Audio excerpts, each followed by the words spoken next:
Alors déjà ce texte c'est un des premiers textes de théâtre que j'ai lu contemporain, donc il y a maintenant ça fait bientôt 7 ans on va dire ça, et c'est un texte qui m'accompagne depuis et petit à petit ma bibliothèque s'est remplie de plein d'autres textes, mais c'est vraiment un texte qui a été extrêmement fondateur pour moi. Et quand est venu le moment de décider quelle allait être ma première mise en scène, en tout cas la première chose à laquelle j'allais m'attaquer comme élève metteur en scène, c'était ce texte-là est venu tout de suite comme une nécessité. Effectivement ça regroupe des thématiques qui me préoccupent, donc là on met en exergue la question du deuil.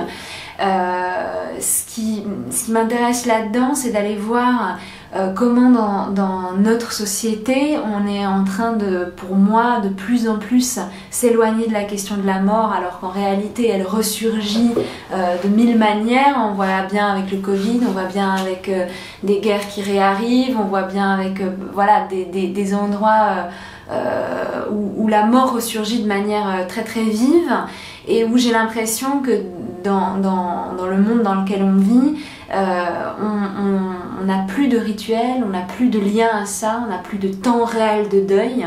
Et pour moi, cette pièce-là, parmi d'autres thématiques, mais vraiment travaille cet endroit-là. Et donc on a orchestré toute la création autour de essentiellement cette question-là. L'endroit d'intime dans cette pièce, c'est l'endroit d'une famille donc qui est bouleversée par le fait que un des jeunes frères ne veut pas être rappelé à la guerre du Vietnam. Donc du coup, il décide de se suicider pour ne pas aller à la guerre. Donc c'est son acte de refus à la mobilisation. Et en fait, ce suicide-là va bouleverser l'archétype familial dans lequel il est inscrit. Et cet endroit-là de bouleversement m'intéresse énormément parce que je trouve que très clairement l'intime est politique, et que pour moi en tout cas l'endroit politique que j'ai envie d'aller explorer et interroger, c'est à cet endroit-là qui me semble le plus proche de ce que j'ai envie d'aller chercher, quoi. Donc c'est à cet endroit-là qu'on travaille la question de l'intime. Ce qui m'a intéressée chez Koltès, c'était comment, parce que dans Salinger, il y a beaucoup de didascalie en fait, de lieux, et c'est une pièce qui est très géographique, tant au niveau de la langue qu'au niveau des didascalies, et c'était comment on traduisait ces espaces avec différentes formes d'art qui évoluent dans le grand espace qui est celui de la scène.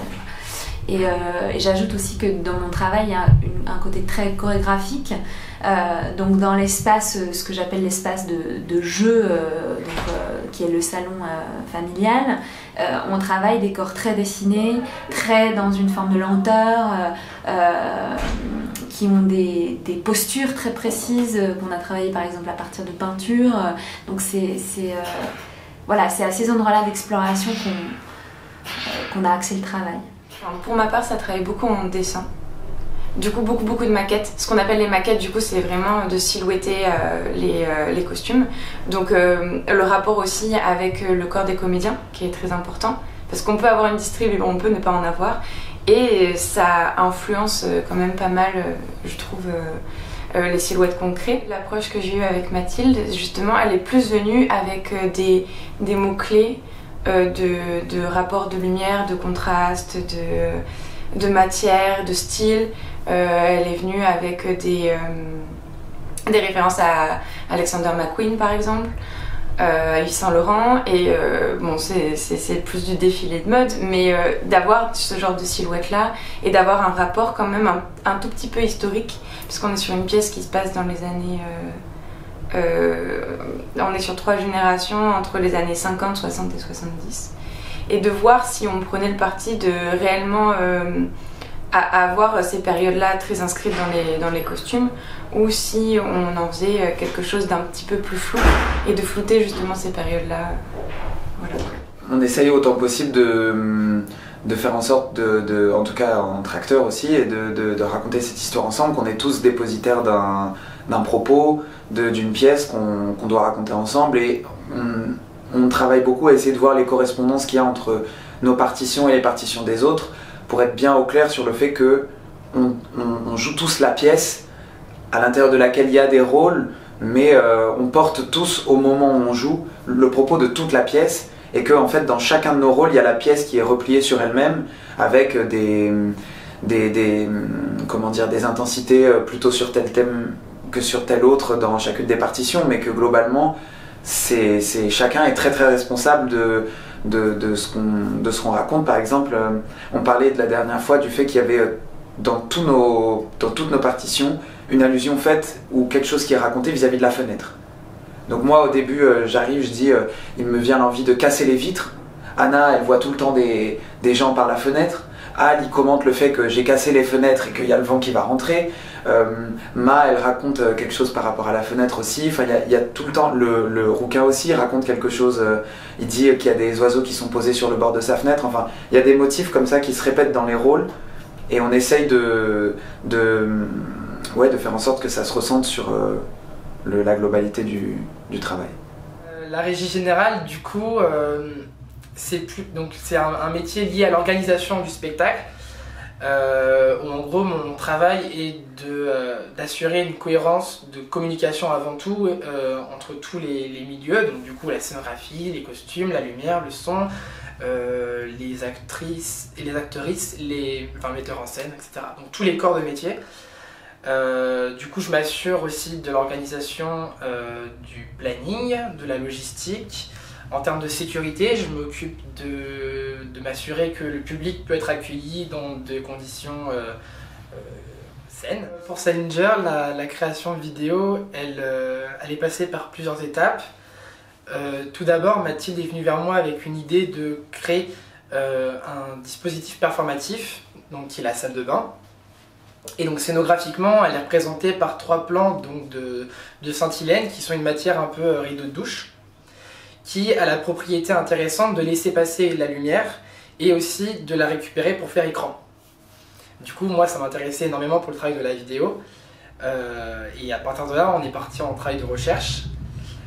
Donc du coup, comme je le disais, l'idée avant était donc de faire une vraie création vidéo. Alors quand je dis vraie création vidéo au sens classique du terme, c'est du coup faire des propositions en termes de matirage, de plans, pourquoi pas faire des tournages en amont, etc. Mais en fait, on est vite fait parti sur un dispositif qui est beaucoup plus lié à la performance, qui est donc du coup le temps présent, où en fait on fait un processus de captation et diffusion en temps réel. Je m'explique, on a donc 2 caméras qui sont à l'intérieur de la salle de bain. Il y en a une qui prend à peu près à hauteur d'homme et une deuxième au-dessus, donc de la baignoire. Du coup ça crée donc 2 directions de plans différentes. Ces caméras sont contrôlées en régie depuis un logiciel qui permet, donc, comme elles sont motorisées, de les contrôler, de venir changer le cadre, etc. Et du coup voilà, je fais une performance avec l'actrice du coup qui est Juliette à l'intérieur, où on joue à 2, elle dans la salle de bain et puis moi en régie. Les femmes rêvent de fuir et les hommes le font. Vive la guerre, Leslie. Tu reviendras allé, sombre, et l'allure guerrière comme les femmes vous aiment. Tu reviendras fort, plein de gestes assurés, plein de cette science mâle que les femmes admirent. Tandis que moi, plus voilée que jamais, je poserai mon front tout contre la fenêtre et je regarderai l'impasse déserte comme un cimetière. Vive la guerre, que tous les hommes de toute l'Amérique se retrouvent au Vietnam, qu'ils traficotent leurs histoires d'hommes, qu'ils règlent entre eux leurs histoires d'hommes, qu'ils s'y retrouvent comme au collège, qu'ils achèvent là-bas les matchs de football qu'ils ont commencés au collège sans nous. Moi, je me lave les mains du traficotage des hommes entre eux.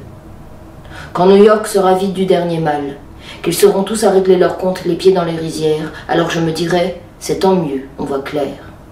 Tout est si misérable. Va, Leslie, obéis. Va rejoindre les hommes, va rejoindre le front. Mets-toi vite à l'école de la brutalité, de la bêtise, de l'aveuglement auquel par miracle tu avais échappé. Au premier coup de sifflet, empresse-toi de dire « Je suis prêt », pour remonter d'un coup des siècles d'intelligence, pour oublier d'un coup ton passé, ton avenir, tes origines, tout. Au premier coup de sifflet, Leslie se met debout, saute les barrières, court comme un forcené, se met au garde à vous et prêt pour obéir. De quoi disposerai-je, moi, pour te retenir. S'il pouvait demeurer, caché quelque part au fond de l'Amérique, un seul être lucide, un seul esprit qui fût indiscutable, je courrais le chercher et l'appeler à l'aide. Mais il n'y a plus, dans toute l'Amérique, d'esprit indiscutable. Et quelle trace reste-t-il ici d'un peu de lucidité? Je ne vois qu'une vieille femme et ses larmes mécaniques, et cet homme là-bas qui a le sourire des vieux.